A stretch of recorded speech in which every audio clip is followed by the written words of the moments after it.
Hello everyone, today we conclude what we had started as an introduction on the numina that we will surely discuss in other videos. Today expanding on what we had left from the last time, that is to say not just the power enactment through ritual by the hero, the leader, the king if you want. As you know, I made multiple videos on the concept of sacred royalty that is strictly associated, in fact, with this other concept, that is to say that he who manages to vehiculate as a medium himself divine power bestowed upon him through the Holy Ghost, victory, etc., through the rituals, can enact the same regeneration of the world through the same divine power.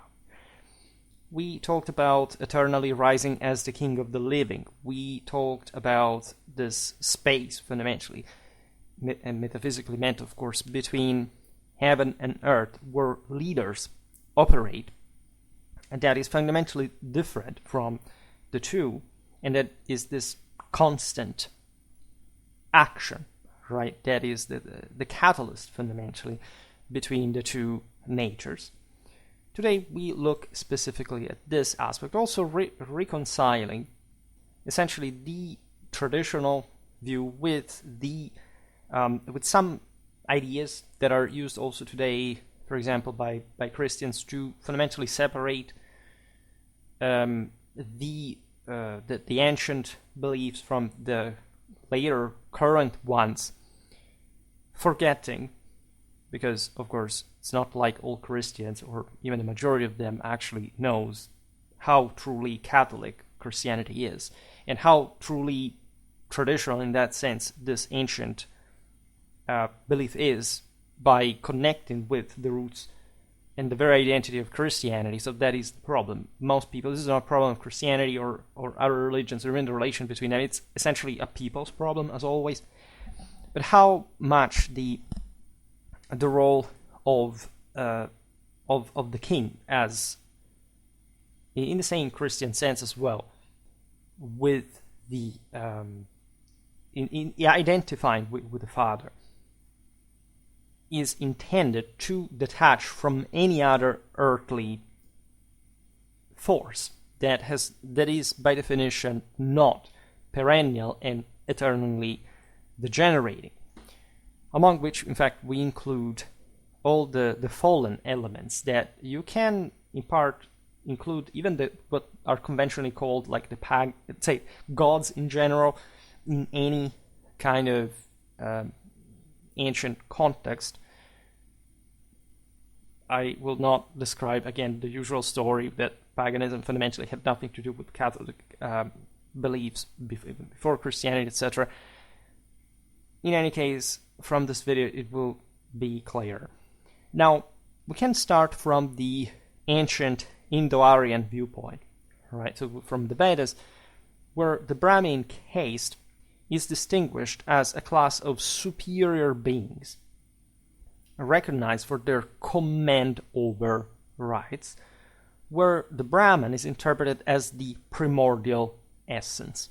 You know this, I hope, from common knowledge, but I also made a video about Vedic religion in an Indo-European perspective, and in a brutally concise way. Of course, the Brahmin or Brahman case, because it associates with the same Brahman, of course, case is the priesthood, right? These are essentially spiritual figures, keepers of sacred knowledge, that are responsible also for performing the Vedic rituals, and we will explain better in other videos, of course, the very nuanced relation between their, like, this capacity that is proper in theory at the root of it all of a single being. And so regardless of the Vedic case, this varies.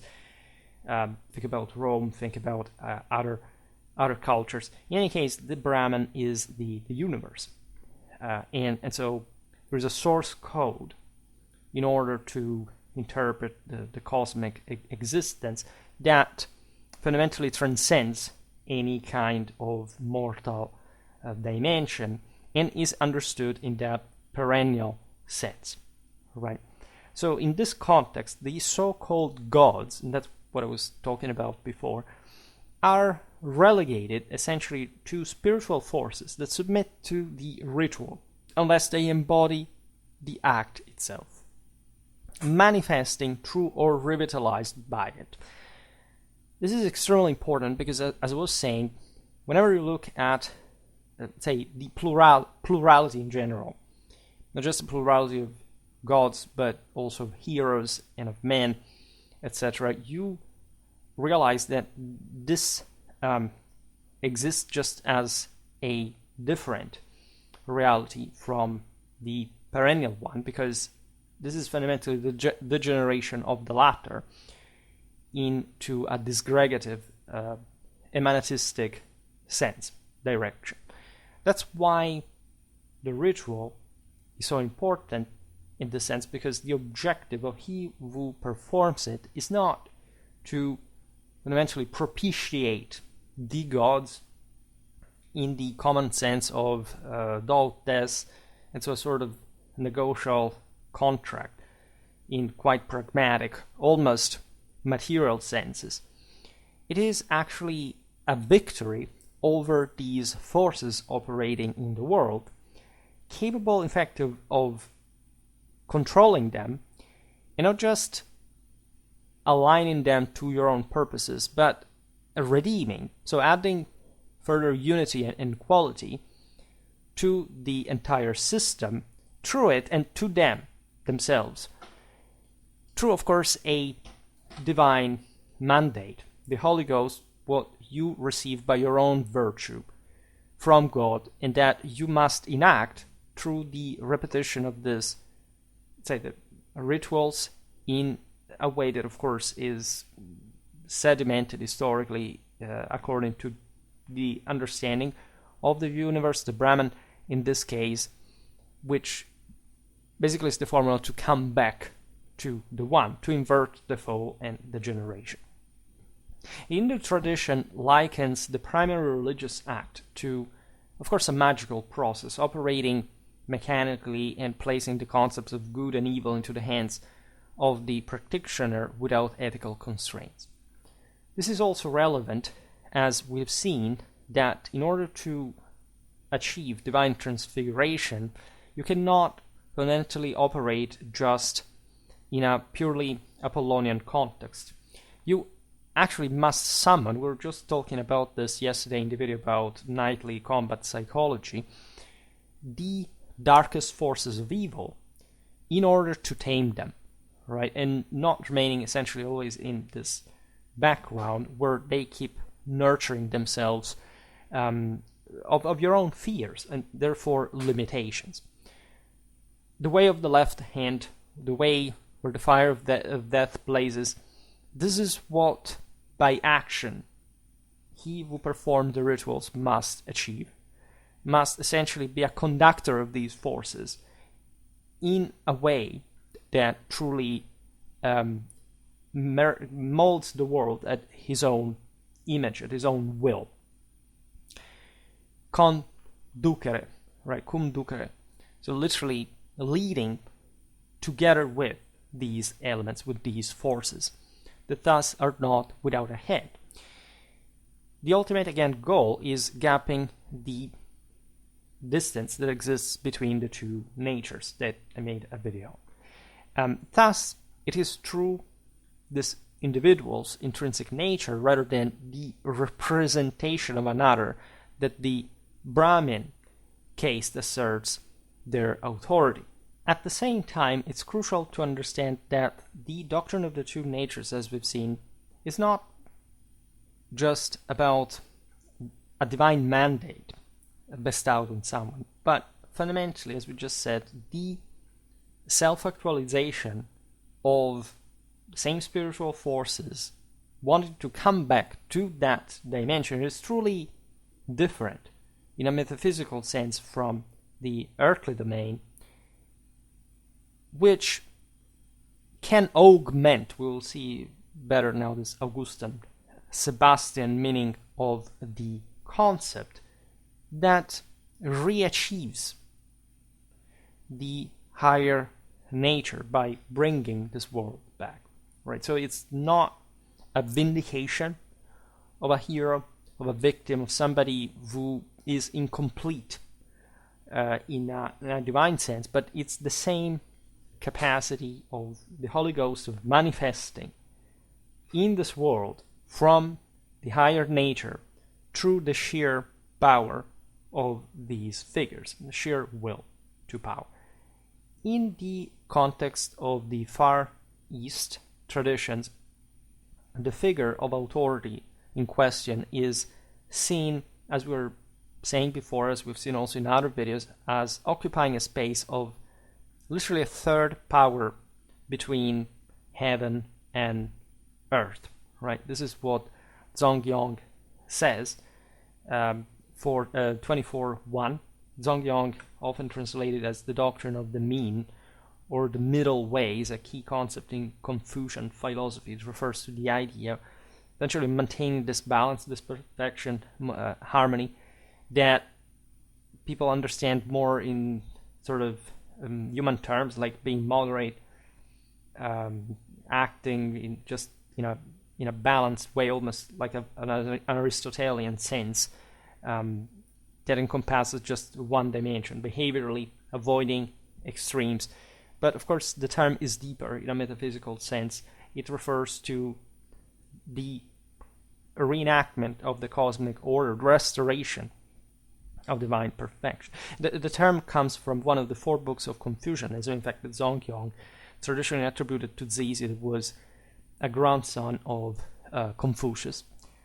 Aside from this, the capacities of such leading figures are described as vast, like the sky, while the profound source of these abilities is compared to an abyss, right? All beautiful naturalistic metaphors that, as you understand here, swing also between the extremes, which is not anecdotal. Like heaven and hell fundamentally are represented here in that capacity of the hero of encompassing the entirety of this lower nature and transcending it. Otherwise, like if you don't fully dominate it, could not really be this transcendence could not really be achieved. We've seen this, for example, also in the Fortuna Kaiseris, where it really meant to fix the system, to provide an Augustan consequence to it. Such powers and virtues elevate such individuals to a heavenly status by definition, as Caesar that literally becomes a comet. If you're looking forward for further bibliographical indication for this, just check out the Zongyong 24.1, 23.1, and 31.1, 3, and 4. Then we will make other videos digging more into this literature. Let's pass now to ancient Egypt. There, priests armed with sacred knowledge could challenge even the great gods. Who are these great gods? Again, they are not the vision of some superior entity that cannot be brought down or that is unavoidably leading from the top. Of course, when you talk about priests and the supreme authority, that is the embodiment of the sun himself, and we've seen how different heroes, even in probably the crowns of snakes in the pharaonic symbolism, etc., really how the gods were encompassed themselves, in that case the heroes, but in this lower dimension compared to the sun, also the gods, right? In as a manifestation of the one that they all stem from. We know of this, by the way, from even quite interesting sources like Porphyry's the Mysterious 6-7. Porphyry lived, as you know, between the beginning of the 3rd and beginning of the 4th century AD, was an Hellenic philosopher, scholar, and writer of the Neoplatonist school. So he had a deep understanding of the broader emanatistic concepts. He was born in Tyre, as in modern-day Lebanon. His full name was Porphyrius, of course, and he's best known as a student and editor of Plotinus, that up to the Renaissance was truly believed in medieval literature to be Plato himself, considering the affinity, of course, of of the thought, the fact that the latter produced the former, and as such, the founder of Neoplatonism, a philosophical system that built on Plato's ideas. Porphyry's work helped to shape late antique philosophy and influence both pre-Christian and Christian thought. So in many ways there was no boundary, was no limit barrier between the two systems. You can check out also his epistle to Anebus 29 that contrasts actually the view of the divine with the fear-filled reverence found in parts of Helleno-Roman worship. But in fact we're talking about late antiquity. We explained countless times how the entire pre-Christian and Christian world at this point had lost the conviction, at least that anyone, but at least in Christianity you have Christ, but in this sense any other person could simply save oneself, save the world in the same way. Thus we're looking at the paradigm shift in fact the common era thought having already happened, and in part exactly because of not just the prophesized degeneration of the world, but properly the practical notion that those who were at the top and should in fact perform the same rituals and maintain, as it was the case in Romanity, the unity of church and state, the indistinction really of the same, had failed in that mission. And so this encompassed all the rest of the world, by the way, the fringe as well. Never think that there was a religion there. They still believed it. No, this is a pan-global issue that actually, looking at Romanity, had been surpassed at the latest in Europe from the Roman Empire, and also the peoples in the outskirts were even countercultural about that. They wanted to sabotage and destroy further until they, of course, embraced Catholicism themselves. I talked about the imperial Germanic Catholic miracles that illustrates how that fundamentally happened and how, in fact, the great medieval Western European civilization boomed more than blossomed in the following centuries. Now, but going back to the Egyptian dimension, there is this beautiful term, kamutef. It can be translated as bull of his mother. That is an ungenerated being, right? He who generated his own mother fundamentally from a potently virile background. That is, of course, the symbol of the Apollonian higher nature, always compenetrated by the chthonic one, because let's remember the chthonic one is meant to come back to the one, is included in that. It could not be the one could not exist in its own power and absoluteness and immensity without containing that element. In fact, bull of his mother, right? He is ingenerated, but he generates a female.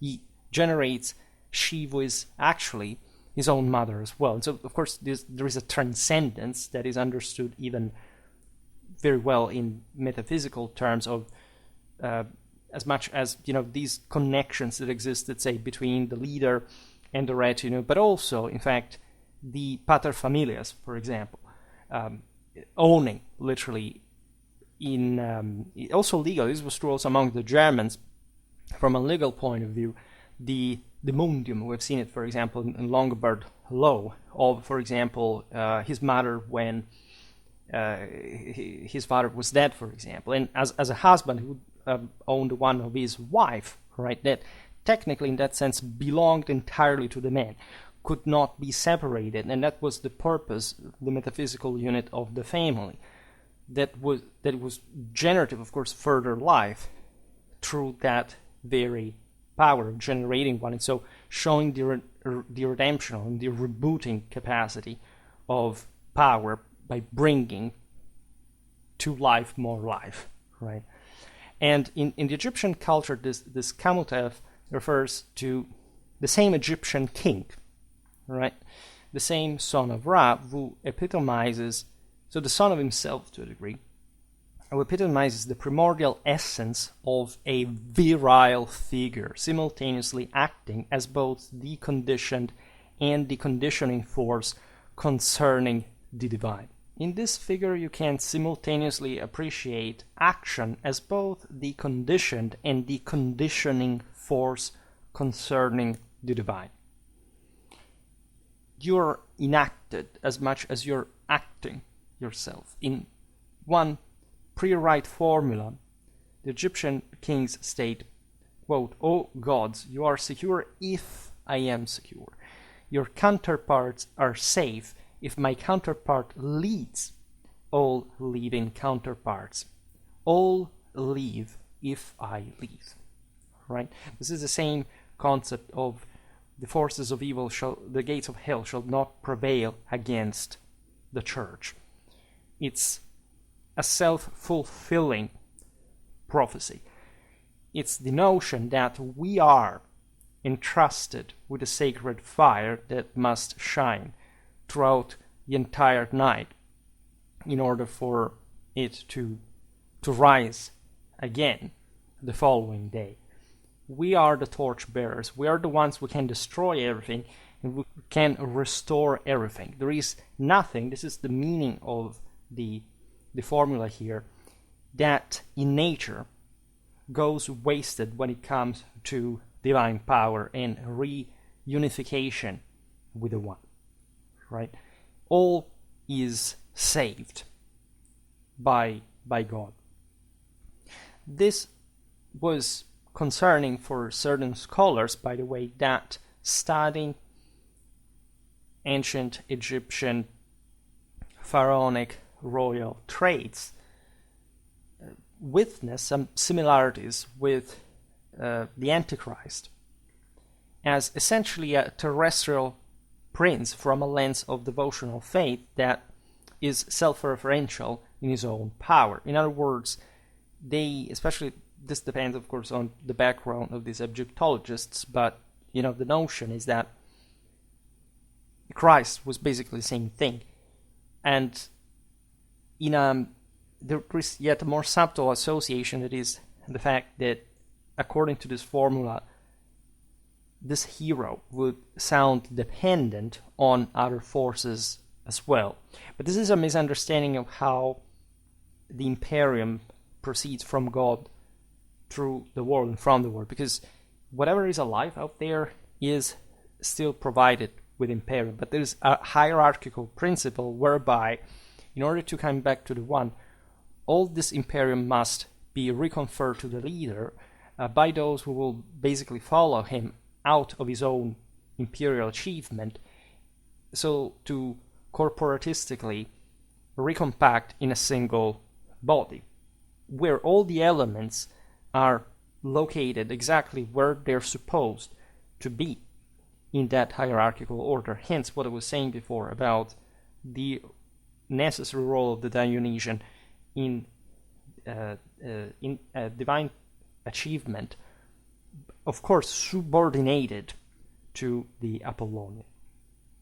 Formulas expressing glory, power, and total identification emerge from the Osirified soul during trials, analogous to degrees of solar initiation. The term Osirification isn't commonly used in everyday English, of course, but appears in scholarly or historical discussions about Egyptian religion and mythology. For example, a deceased king might be depicted as Osirified in tomb and art, wrapped as a mummy, with symbols like the crook and flail reflecting Osiris' role as ruler of the afterlife.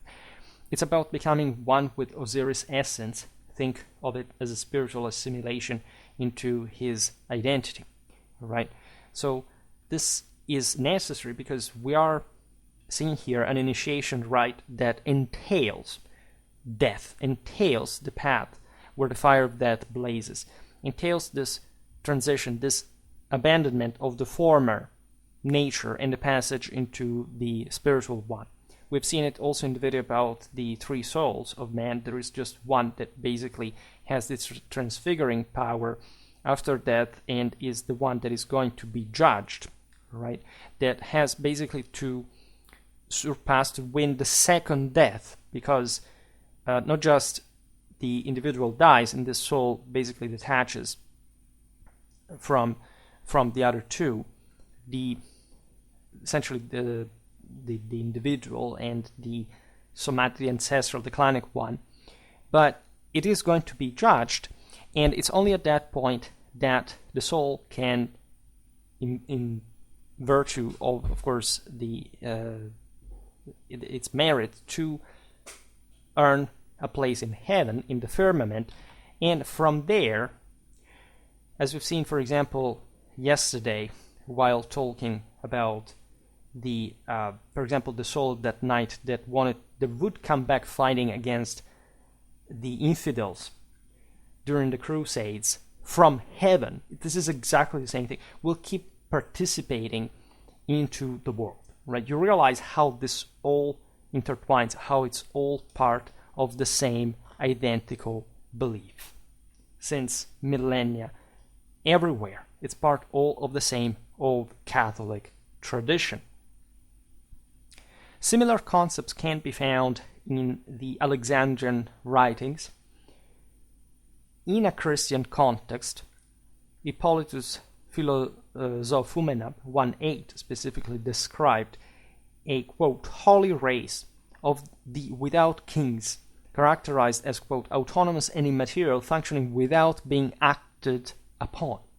What is fascinating is the author of this, that is Hippolytus, Bishop of Rome, 170, circa 235 AD, an early Christian theologian and martyr, best known for his work, in fact, Philosophumena, also called Refutation of All Heresies, refutatio at this point, still omnium haeresium. He was a significant figure, to say the least, to early church, though his life and legacy are marked by both theological contributions and controversy. Nevertheless, right, we will come back on the Alexandrian school, and I also talked recently about the rise of the eastern provinces of Rome during essentially the same centuries.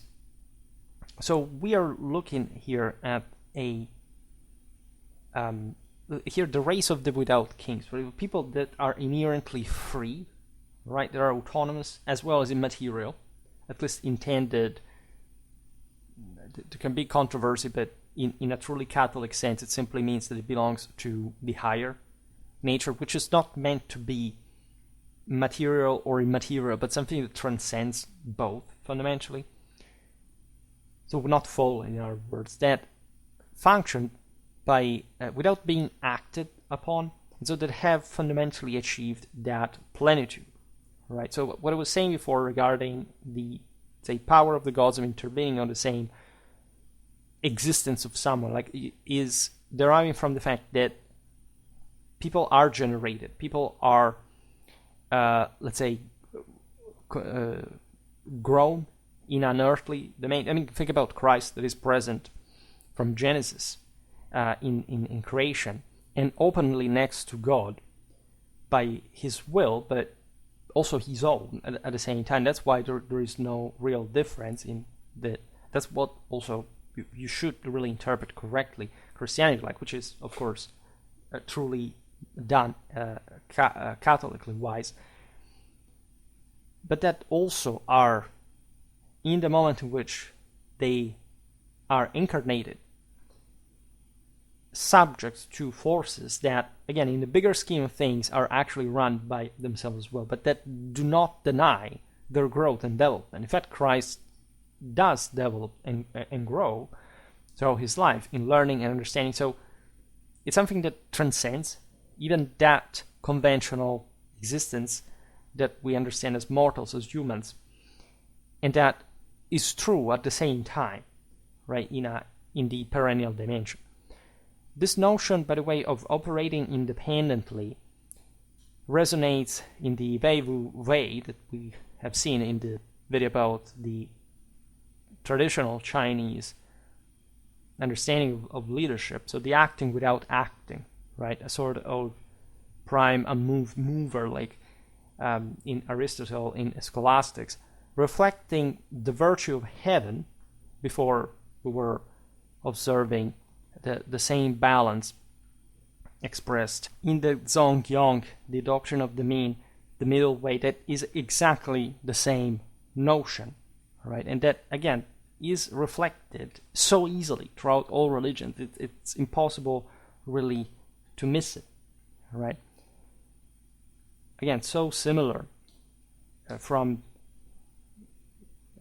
opposite ends of Eurasia. The without kings parallel Lao-Tze's portrayal of autonomous individuals and lords of the self as well in the Tao-te-ching. The same can be found among the Iranians, identifying those men of the primordial law. We will talk more about the Iranian tradition. Lao-Tze is, of course, the old master, the semi-legendary Chinese philosopher traditionally credited with the foundation of Taoism, and authoring its foundational text, the Tao-te-ching, that we just mentioned. That is essentially the book of the way and virtue. So again, the vehiculation by this kind of pre-existing actor, so that makes the rite sacred, not the other way around. It's a short and dense work, by the way, about 5,000 characters across 81 brief chapters that blends poetry, philosophy, and practical wisdom. It's, of course, one of the most translated and influential books in world literature, offering insights into this living in harmony with the natural order that, again, should not be misunderstood in the sort of 1970s orientalistic hippie vibe. It's actually about world domination and how to achieve it, not just by sitting there like a stone and like I'm out there going meditating and retreating into nature and just in harmony with mother. That's absolutely nothing to do. Like nature in this doctrine, of course, is a devourer, and it's there to kill you, if anything. But people that tend to alienate and detach from reality, power, and everything tend to, in fact, vanish much more easily and surely, becoming ever more dependent on this fallen world, other than fixing any of it. But go tell them. Now, the idea, of course, of this whole behavior, this virtue, this way, is tied to a sacred science of the ancient ages that you can find practically in any culture, reserved for literally the lords of spirit and the temple as well, because you need a sacred space for performing, where you have to start from operating these rituals and this way of living. It's, of course, like a metaphorical temple, but it's the meeting point as such of kings, princes, and priests that in theory could also be the same person. And that, when you look at the history of civilization, of course, takes the form of a human collection of esoteric knowledge related to again, the rituals of historically performed by royalty. Think about in Rome. Originally, Romulus performed all the functions that eventually the various Roman magistracies would have done, because that power sort of went split, right? We talked about the Roman Pontifex Maximus bridging the two natures, having that, again, function of the Sol Invictus, like perennially rising as the king of the living. Most people believe that the Sol Invictus is just, something weird, emanating essentially from Mithraism as a branch of, as you know, Vedic religion, grafted into Iran and eventually passed to the Roman Empire. But the Sol Invictus is to be found in archaic Sabina. We made recently a video about the Italic peoples as well. We'll talk more about the religion, because this was all there already. And the interesting thing is that, like, we know this, like, it's not like an occult knowledge more than how people want to make it occult to themselves. Like, this is in plain light, right? That's where people do not live, unfortunately, and that's obscurantism in itself. But we find this for pharaonic royalty, for example. In the Romans, just that we mentioned them, called it the ars regia, so the royal art. The titles among rulers, like son of the sun or son of heaven, are quite matching and consistent with the aforementioned notions, as they do not stem from at all a dualistic, gnostic, creative, or creationistic, let's say, or materialistic versus spiritualistic ideas, but rather represent a legacy that signifies a continuous influence of spirit or of singular emanation. This is deeply important because I can't stress how deplorable associating Catholic tradition in the ancient world is to anything called paganism or Gnosticism.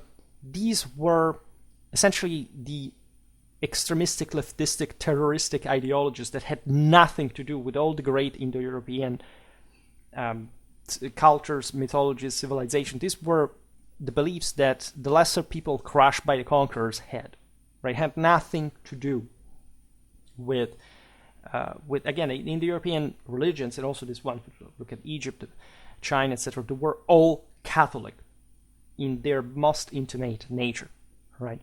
And the obvious reason, let's say, why, not so obvious, but still, why also Gnosticism flourished, aside from the constant self-sabotaging of the system, of themselves, wanting to destroy, to deprive yourself of life so that you basically want to offend God in this way, is that the aforementioned paradigm shift by the Common Era had brought most people to think that this was basically all over and there was no way to transcend anymore, so that they had to invent that this was feasible as a lie by literally killing yourself. This is what the Cathars, Manichaean, all these Gnostic beliefs that reemerged, they're the same one.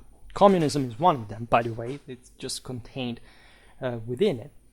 Why? Because they stress not just a deterministic and materialistic view, but also one that radically separates the spirit from the flesh as well, which is terrifying. It denies physics just per se, and tends to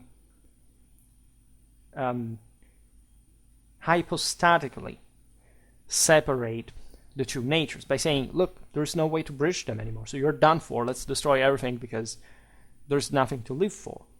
All these religions that were actually the same one denied this. Actually, they were just there to prove that the opposite is true and that you can always bridge the two natures, and illustrating you how to do that, hopefully, to re-achieve this at a substantial level. Even one person can succeed, for everyone, right? This is what properly Catholic nature is about. But at the same time, there is a collective guilt, there is a collective shortcoming, failure, sin that is perennially there. It's not impressed on you, which is another typically Gnostic thing, as a punishment, as a burden, etc. It's you that in this very moment, for whatever that means metaphysically, and that means, however, still a lot in this sense, can always be stopped, right? You are, if you are mortal, it's just because you fear to die. But it has nothing to do, and you are so entrenched into that fear that fundamentally you adapted yourself to live in that way at a deeper level, reflected by the world, by the way we behave, we relate ourselves with the sacred, so that, I don't know, people have a messianic, superstitious view of, messianicistic, I would say, view of the world, to the point, well, somebody else will take care of that. That's not really what even Christianity or Judaism really talk about. There's nothing to do with that. They were perfectly aware of what the original meaning is that we misinterpret, some people misinterpret this as being, okay, like, no, this is just like the stigma that has, I don't know, diluted the race or whatever. It's just people adapting on themselves. Like, if that had been true as a reflection, again, of times having come to that. It's a collective human problem. It's not. It can be reversed. It's not something you have to blame. What's the point of blaming someone, by the way, on something so important, and just by doing this implicitly, stating, except these people do not know that's the problem, that you can reverse the system, and not doing that and blaming others for that. How lame is that? How ridiculous is that? Right? That's why religion is a serious thing. You should take it very much as such. Now, this notion, by the way, of a continuous influence, spirit stemming from the same logos, depicts a unified generation where the son reflects the father in all aspects, because this father has not sinned. This father is God himself. And so that's how you can have a father and a son in the Trinity, by the way, through the Holy Ghost. And so this power that is enacted by the same perfect Son in its absolute total level, and being a true counterpart of the progenitor, but evidently for a mission that in this one is a redemptional one for the world, because otherwise it would have not been necessary either. But the Trinity is always true, right? The Trinity reflects the mechanism by which this connection between man, God, in fact through the Holy Ghost, operates. And so imagine these match all in one, as properly the dogma of the Trinity stresses, in the moment in which everything is reachieved. If you loosen that, the Trinity would remanifest in that dynamic, but once it doesn't, it's just one perfect motionless reality. Just motion. I say motionless, but not really in a fallen mechanical sense. You understand it in a metaphysical sense, in pure perfection, in a perennial order. In the highest expressions of luminous spirituality from ancient Hellas, Roma, and China, the kin, everything under heaven, doctrines were nearly absent. Instead, rituals were of fundamental importance and mandatory. Of course, rituals entail a doctrine of some sort, otherwise, at least in a human sense, could have not existed.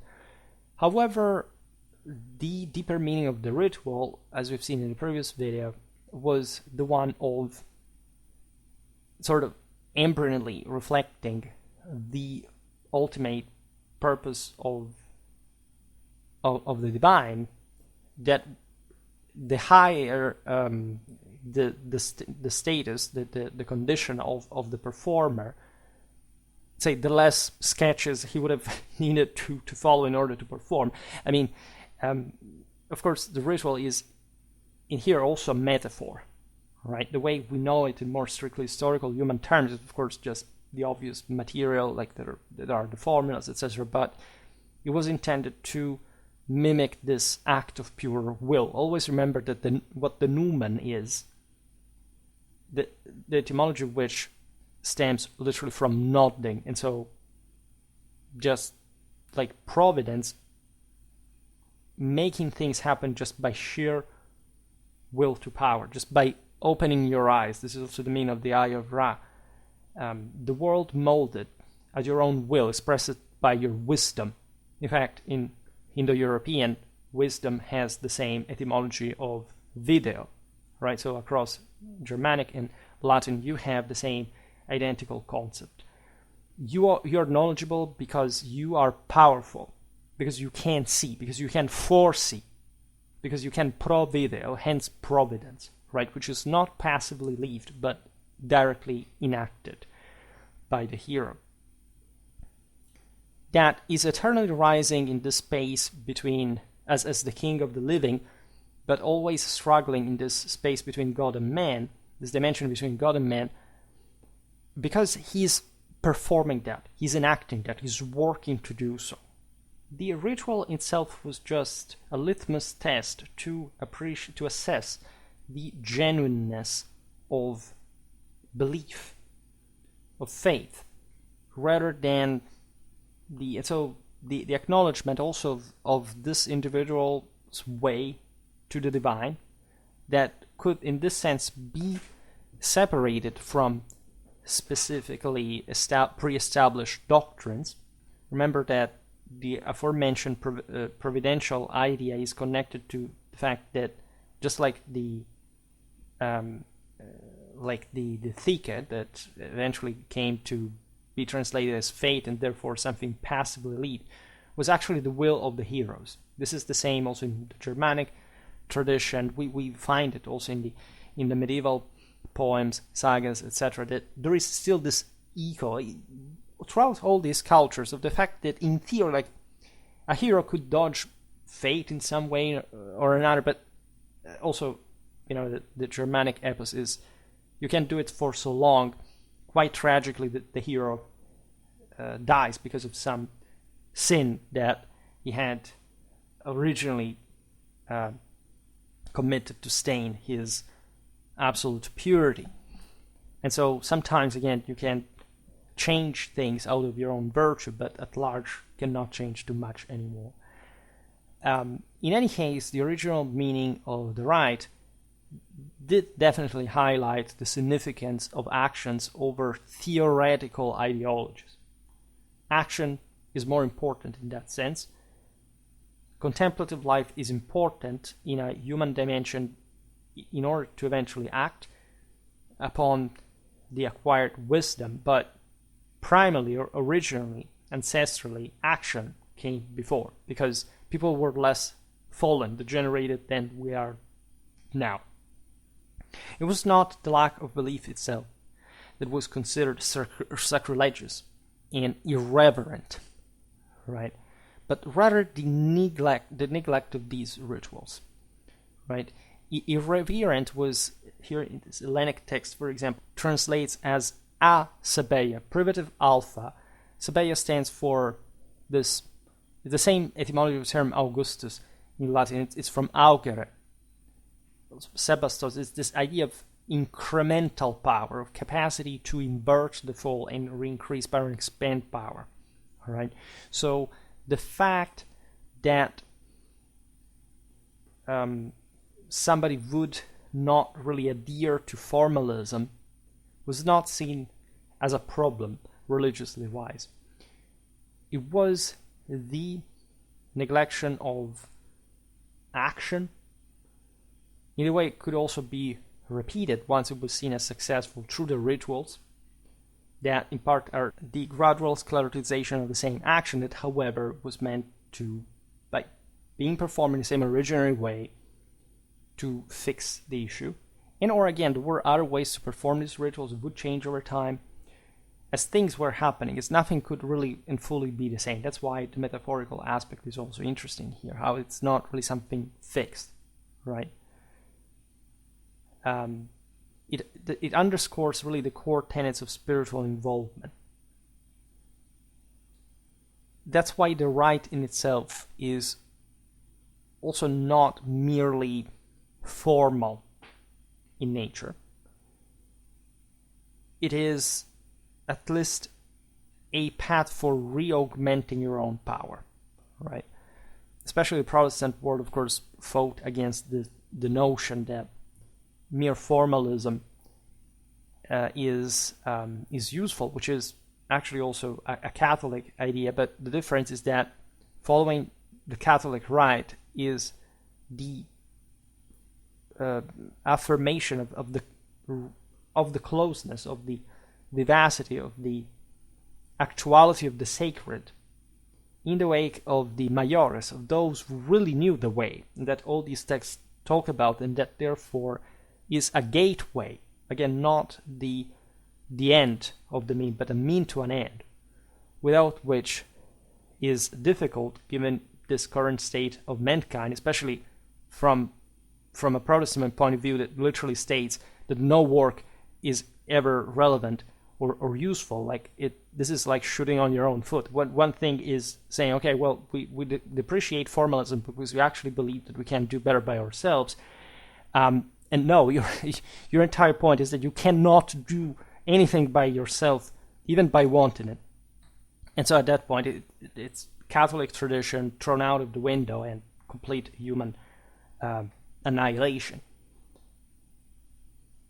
When you look at ancient Hellas during Dorian times, as you know, I made also a video about the rise and fall of the Hellenic civilization and Indo-European perspective.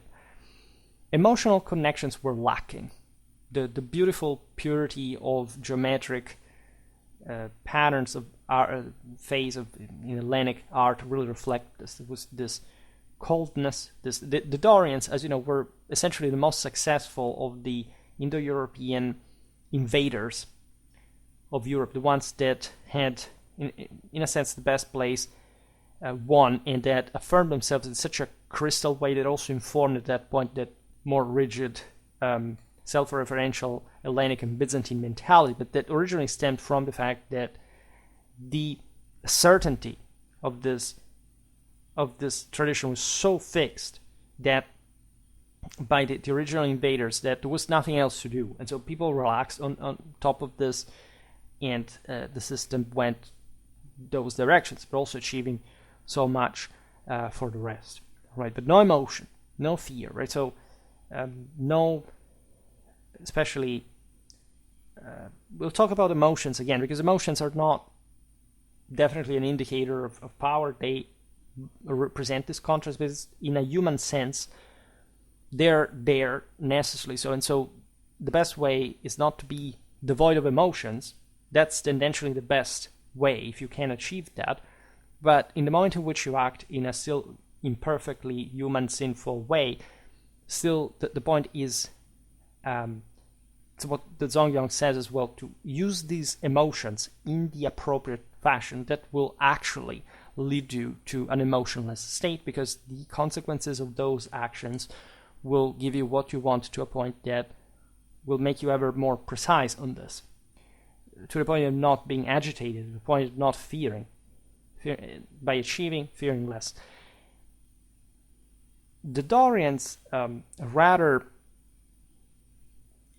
experienced a transactional relationship where offerings were presented with the expectation of reciprocity by some degree. I mean, what they did, of course, was expected to have the aforementioned consequences, and they really took, this is also what Tacitus says about the Germans, that were quite happy with gifts because they saw this as a reward for their quality, but in fact, for this very reason, they didn't see themselves obliged to respond, because unless they wanted just by themselves, like it was this full, fair, complete, objective exchange. Frequently, even deities connected to funerary rites were not approached with genuine feelings. No reciprocal affection existed between them and humans. The purpose of worship was fundamentally to exert control over these entities and protect oneself from potentially negative outcomes. It was all aimed at restoring the aforementioned harmony. Right? Atonement actions were initially seen as objective processes. The formulas used by aristocratic families in ancient cities in their dealings with fate were inherited from divine ancestors in the same way. To these ancestors, the powers, numina, were subordinate, meaning that by following in the footsteps of the patres, the mayores, they could keep dominating the forces of nature. They represented essentially vestiges of a mystical authority, an assortment of powers that function only under the stringent condition that the rituals remained unchanged, and that especially those who were to perform them as the literal genetic descendants of these ancestors had hopefully remained of the same mold, which, as we've seen, was not the case. But we are told pretty eloquently, aside from the general public rights that we know existed in the Roman Empire and beyond, but specifically as an explanation, you can read Cicero De Aruspicum Responses, that 1123, This work is a speech by Cicero delivered in 56 BC, literally referring to the responses or interpretations provided by the Aruspicas. We will talk about them. I discussed them in the video about the moral superiority of Roman civilization, with Etruscan priests skilled in, as you know, divining the will of the gods through natural omens, such as inspecting animal entrails or interpreted prodigies, unusual events signaling divine displeasure. And this was actually a chthonic practice at large. The Romans just respected it because of the aforementioned role of the Dionysian. However, they also needed to dominate it in the same way, and that's how they would actually get the numina's awareness, right? They knew how their ancestors, as Romans, had even dominated over the depositories of these hidden powers of nature that they needed. Had been able to keep under. You can find this in part also in Arnobius 431. Arnobius was he died in 330 AD. He was an early Christian writer and apologist of Berber origin from North Africa, specifically Sikkavan area, that is modern-day El Kef, Tunisia, during the reign of Emperor Diocletian. And before converting to Christianity, he was a prominent rhetorician, a teacher of public speaking and argumentation, reportedly an opponent at that point of Christian faith. In any case, he wrote when he was a Christian at that point, explaining in part what this pre-Christian beliefs had fallen into compared to the originary Catholic belief. And that's where we get also this information of how cities practiced rituals in the wake of their ancestors' superiority. In areas where traditional practices were fully embraced, a transcendent strength surfaced, articulated through hierarchical distinctions epitomized by the dual symbols of the Roman aristocracy, that is, the spear and the ritual. So action and sort of the medium, right? The way how to use it. Think about the Sali, or these rituals were literally performed in arms and armor. And that, of course, were always reflecting this constant cosmic fight that was one with pure action rather than merely a ritual per se. So you understand how many forms this ritual could originally reflect. Like acting, what did function before? Fighting in that way. So that is also ritual. It's not just a ritual you see in the mosque, sacrificing animals to an altar. It's something much deeper than that. And we've been in pop culture fundamentally just told the sort of material side of the story, like, oh, look at these idiots, they just thought that, the gods were doing what they wanted by, giving them not even the actual animals, but the fat or the smoke, actually. In this setting, we find beings referred to as reges sacrorum in ancient Rome.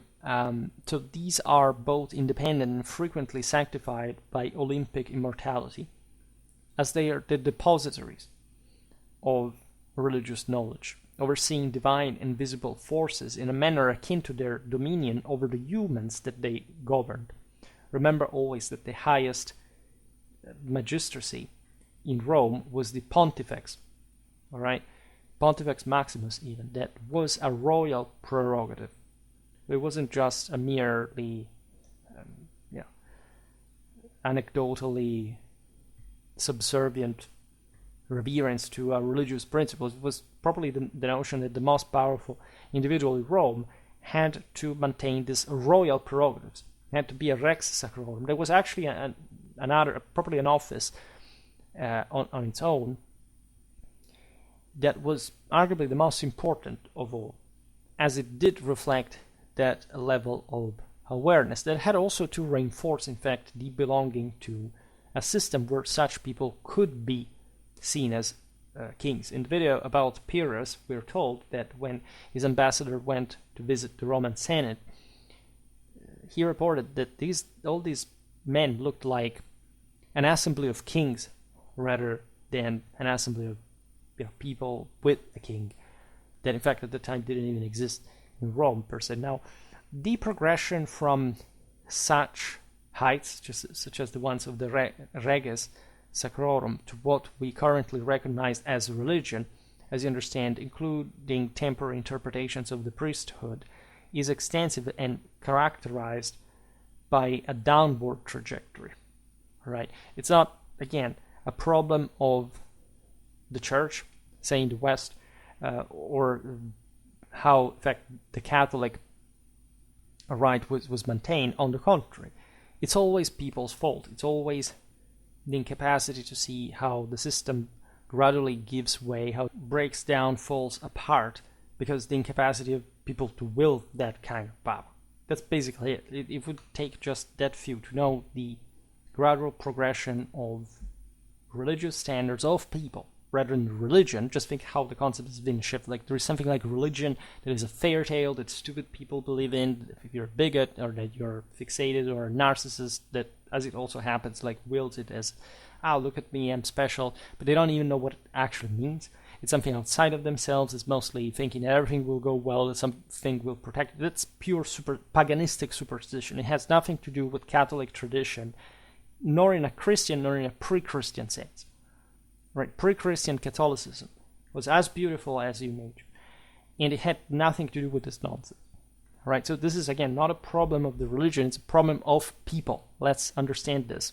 The average person is not a special person. I mean, they could be in potential, but they aren't, and that's what makes the difference in the end. And it's under everybody's eyes. Otherwise, we would be saved, and yet there must actually be still a struggle, because it's still on us. It's not simply like Christ operating this, for example, in Christianity. It's still concurrent with mankind's power to have it happen, right? Now, it's difficult, of course, to discuss these topics today, as most people are not just exposed to these ideas altogether. Like it's like, just imagine you are completely soaked into today's subculture, and you're for the first time exposed in your 30s to this. It's obvious that you're not going to even accept that there is such a thing, or at least it's going to be particularly difficult to follow the entire thing, especially if you have to do it through my YouTube videos, which are something. But at the end of the day, it's something that you deep down know inside, right? You're aware of this. The entire Catholic tradition is based on this. Like, we sin constantly. We know, we're constantly aware of our own failure, of our own sin in this regard. And it's not just anecdotal. It's not strange. It's not just out there for no reason. When comparing a worldview constructed around powers and numina that must be controlled, the notion also of animism should be practically eliminated, because it is not what we mean by, it's just a wrong term, like anything ending in, at least ism, understood that insistency. If you today go to university and study history of religion or anthropology, you will come across this term, which more or less will be presented to you as a sort of stage of development, sort of evolution of religion, right? Tradition thinks the other way around, that what we see in animism is actually a regression, right? Because the notion here is, before there was animism, then things began to develop with more powerful entities, and we indoctrinated each other better, and sort of we began to think bigger powers. No, in tradition it's the other way around. It's basically an involution, right? Where the more people fall and the more they reduce themselves to stupid ideas, like, I don't know, I will hope that this object has something inside of it that will benefit me just by me keeping it here without doing anything with it, which is in many ways also what kind of, today's use of social media really is. It's different, but it's basically hoping that that face will do for your own existence. It doesn't, right? The decline becomes more evident as we shift from considering the souls of objects and natural elements to viewing gods as more personal, objectified entities. that's what was happening again during the paradigm shift. That's why today people think that there was such a thing like polytheism, because today's people look at all these different figures, and they say, okay, well, these were categorically separated characters that spawned at some point from mythology, but it had nothing to do with a comprehensive history of the origin. No, these were all entities that had once been merely a reference to as states, forces, and non-human possibilities. They were not meant as people in the sky that did things that were especially subjected to, right? Actually, yes, as you've seen, you can be subjected to the numina as well, but here we're talking about anthropomorphic people that are also basically careless about you. There is all a branch of later Hellenistic philosophy that is as degenerated as this conception that, however, is what also most people have gotten it. And if you just knew the origins of these religions, you would perfectly also know that these figures have nothing to do with it. Indeed, as the effectiveness of rituals waned, humans felt the need to ascribe individuality to the forces they had previously interacted with in straightforward, technical, symbolic manners. It's the same reason why today you have this tendency to pray every time something goes wrong, right? I think we all do it, but that's, if you know what prayer truly is, you know that that's a way to control yourself. That's a way to regain force. It's a way to stand up once again, to stand your ground, and to have the force to achieve success. Over time, deities were, instead, they really had become the sort of visualization, some avatars of the forces in anthropomorphic terms, seeing them as powerful entities towards which they approached with humility, faith, hope, and fear. So just posing yourself below them, seeking not just protection or success, but also liberation and salvation for something that you technically didn't do. And that we all know we don't, because the most common thing of prayer is also just praying when things go wrongly. And that's how we passed from a general landscape of pure action, that is in theory, like in its absolute meaning, of course, a divine attribute, giving way to a perplexed, puzzled sub-reality filled with emotions, imaginations, hopes, and fears. Does it remind you of something that is your entire life, like, which gradually became in fact trivial and human? Really, that hence the degeneration from God to heroes to humans, really, reflecting a broader decline in foundational traditions. That's at least how tradition explains it. There is no doubt that this knowledge was shared by all people. What I always say when I make these videos is that I'm not here trying to convince, to persuade anyone just because. Like, it's enough for me to explain the story as we know it, right? So it's a very complete sort of overview that I started making from some year now on subject matter that is as important as sort of difficult to accept, but that can help, if anything, even if you don't believe in it, which is actually the entire challenge. I personally think that nobody as a human is able to fully believe, or at least we could be able, but we factually, let's say, we actually can't. And this is a path, this is a premise, the necessary foundation for recovering this knowledge, right? There is, for this reason, also a very delicate relation between royalty and priesthood that mirrors, together with the various ways cultures, societies organize themselves and wield this power, entrust this power to different castes, estates within them, really reflect this context of decline at the end of the day, but still maintaining high standards when we look back at that past. even in cases where a priestly caste held power while adhering to pure traditional principles, such as in ancient Indian Vedas, it exhibited more of a magical and regal character than one fitting a conventional religious framework. Because what we see, as you know, the Vedas didn't practically leave even archaeological traces. Like, we know that were there because we know this from documentary, from historical tradition, literary tradition, a sacred text, etc. But these people are gone to the degree that even what you see in Hinduism, that is technically the, if not the heir, it was the consequence of that Vedic mindset. You see a great deal of delusion.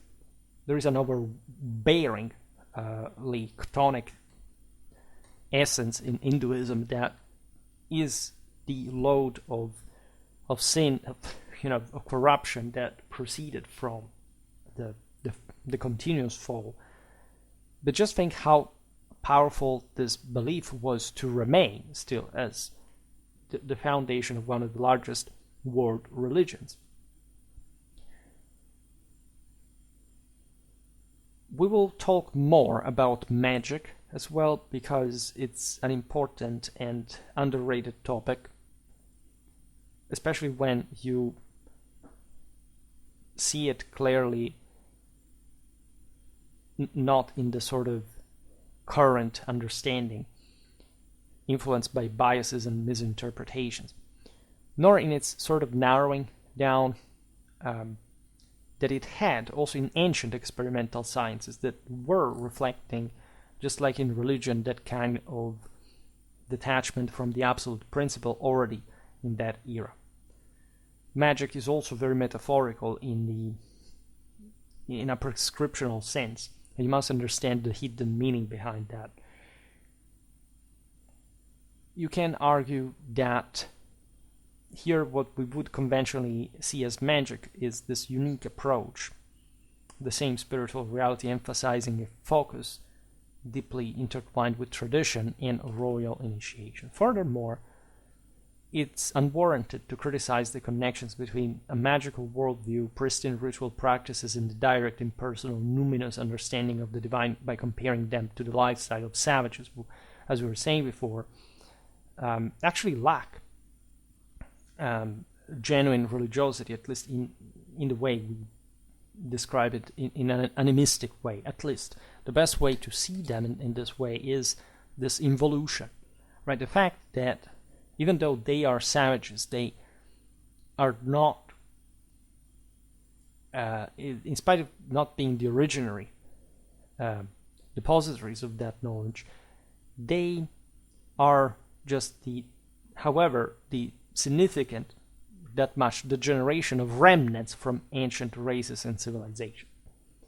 And so not at all what you would have expected in a general sense, we were like that at a point. No, because the emanatistic continuum that we were talking about before entails a constant dialectic with the world, with the higher nature, and it and these peoples are, if anything, some of the elements that fell the most, right, from that higher divine beings. And so we see them manifesting just in this way.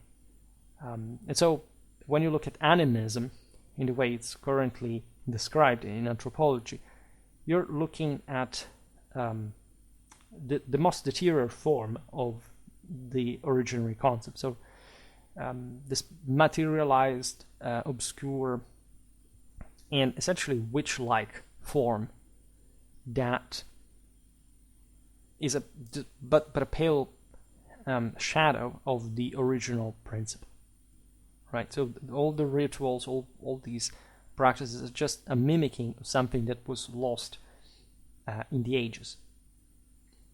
Naturally, you can't think otherwise, like meaning if you believe in the sort of more conventional sense of evolution, the timing of human development. I will not enter into that because naturally it's another story. I do not deal with it, but traditionally wise, this was understood at the time really like this.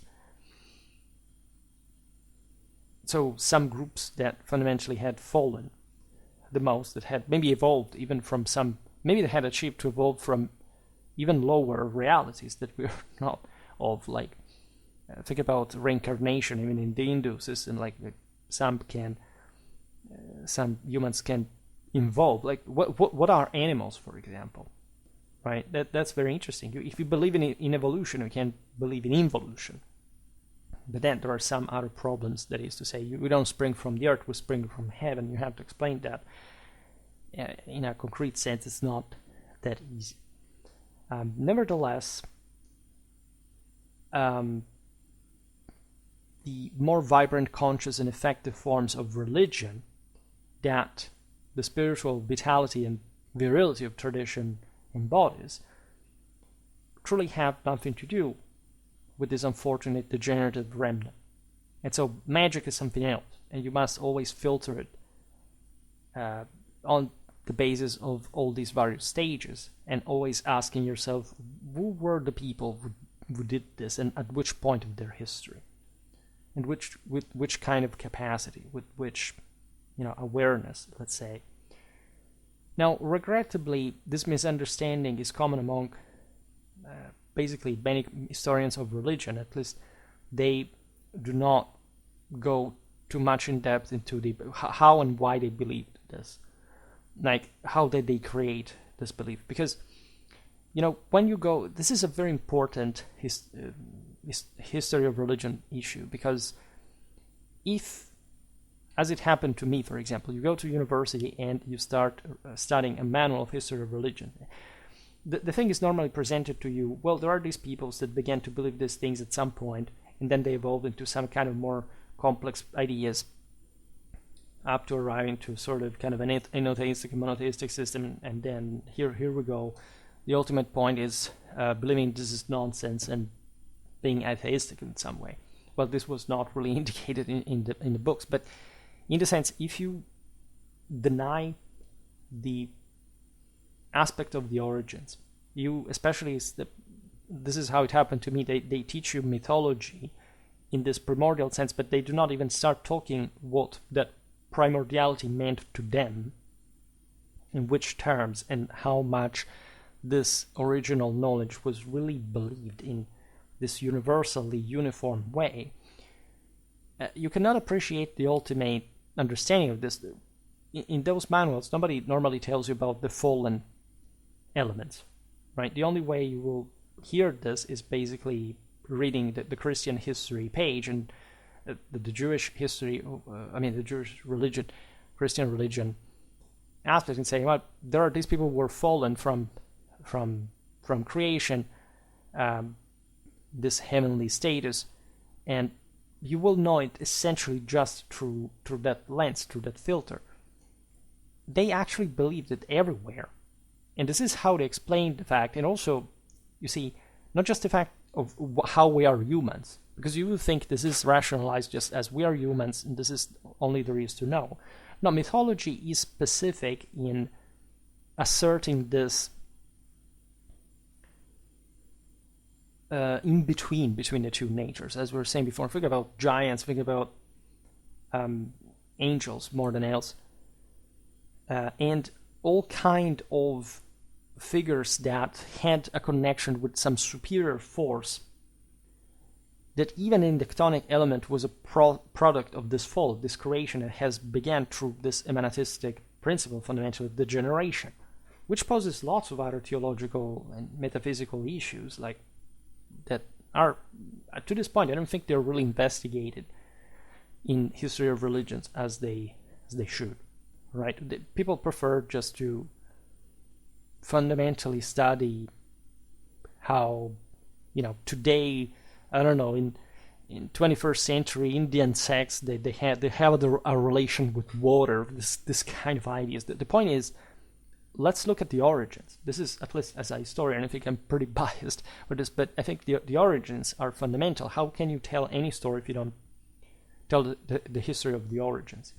It's actually a problem for everyone, because the origin is the origin of everything, right? So it's very difficult to start an article, a video, etc., and to start to simply talk about something without the premises. That's also why I make such long introductions, because it's the only way to factually get anywhere without some previous approach. At least that's why I also make so many videos, and why I'm so grumpy to a degree, and I always point out the flaws and the problems, because they are truly, as these forefathers understood, like the ultimate cause of our issues. And again, you can believe in all this stuff or not. This is really, and paradoxically, the thing that I seriously don't ask to anyone, or in the sense I do care about it, but that's not how I engage with you, and you know that, right? However,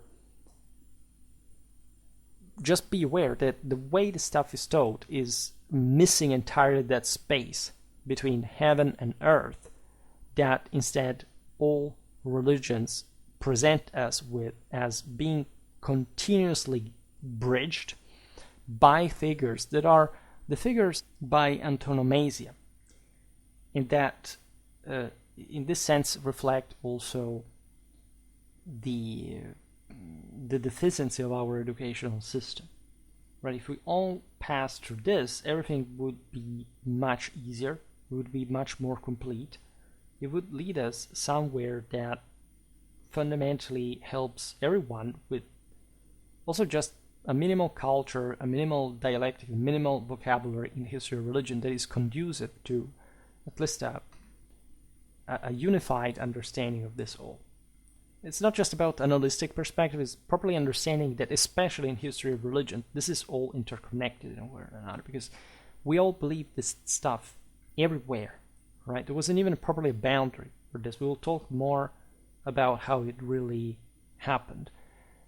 But it goes very often beyond most what we've been told. That's why, again, I want to make more videos about the stuff. We really have to cover many different groups, many different religions, like always understanding that we're part of the whole, right? I'm going slowly. I'm not overloading you with homework. Of course, I'm kidding. This is not a homework. But again, if you want to follow me, it would be important, if anything, for you to have listened to all or most of what I've done on this topic, because otherwise it's more difficult to understand. I say, if anything, just for that. And we should also be a bit more real about how this intertwines with history. Just if I make, like I made yesterday, a video about medieval knightly combat psychology, and I think I'm the only person on earth that has connected this traditional wisdom with and religion with the simple exegesis of a passage from Bertrand de Born's Praise of War that no other military historian that I'm aware of has ever done, because normally you don't have people that study both history of religion and fundamentally anthropology and military history at the same time. Well, you can understand how much is really missed and how much is really very difficultly understandable as a whole without, right? So in my opinion, this is incredibly important. We shouldn't miss it. We should continue with this stuff. And I really hope that this is useful. You have all my content. It's very important in general that we are working with stuff, because we are right there with already a lot of work done. For today, however, I stop it here. I just hope that you enjoyed this video. If you did, please share it. Otherwise, leave a like or subscribe to my channel if you're interested in my upcoming content. As always, I thank you heartily for listening to me. I wish you a nice time. I wish you and see you next time.